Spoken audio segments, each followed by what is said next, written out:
Hello friends,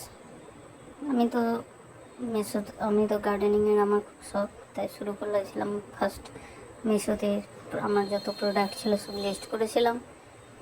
first দিনেই আমি মোটামুটি 14টার মতো অর্ডার পেলাম। এই অর্ডারগুলো সব প্যাক করেছিলাম খুব সুন্দরভাবে। তার মধ্যে একটা কম্বো প্যাক ছিল, যেটার মধ্যে 10টার মতো প্রোডাক্ট ছিল আমার। আমি সব মোটামুটি সারাদিন কষ্ট করে প্যাক করলাম। প্যাক করার পরে আমার তো এবার পিক আপের পালা। পিক আপ বয় আমাকে কন্ট্যাক্টই করছে না।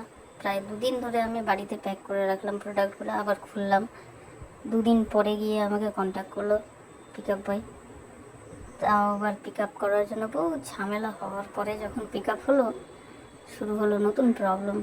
পিক আপ হওয়ার পরে 14টার মধ্যে আমার মোটামুটি 6টা প্রোডাক্ট গেল।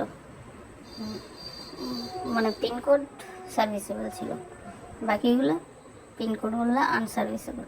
তাই স্ক্যান করে বাড়ি থেকে নিয়ে যায়নি। এখান থেকে নিয়ে যাওয়ার পরে আমার বাড়ি থেকে প্রায় 40 কিলোমিটার দূরে ওদের হেড অফিস আছে, ওখানে নিয়ে গিয়ে ওখান থেকে স্ক্যান করে আমাকে জানালো 6টা গেছে, বাকি 5টা বাকি 14টার মধ্যে 6টা গেছে, 8টার মতো রিটার্ন আসবে, কারণ ওগুলো যাবে না, পিনকোড আনসার্ভিসেবল আছে।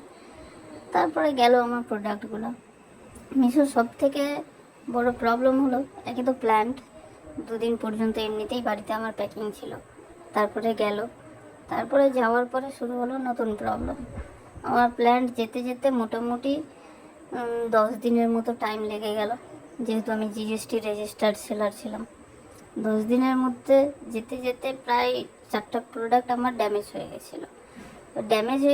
এবার প্ল্যান্ট যেহেতু ড্যামেজ প্ল্যান্ট, আমি রিটার্ন আসার জন্য আমাকে দিতে হলো 161 রুপিস, 161 রুপিস। কী লাভ হলো আমার? বরঞ্চ আমার যেগুলো সেল করেছিলাম সেটাও লস গেল। তারপর থেকে আমি আর কোনো প্রোডাক্ট রাখিনি মিশোতে, সবগুলো আনলিস্ট করে ফেলেছি। আর ঝামেলা, লাভ নেই কোনো। মিশোতে কোনোদিনও প্ল্যান্ট সেল করবেন না। Thank you for watching.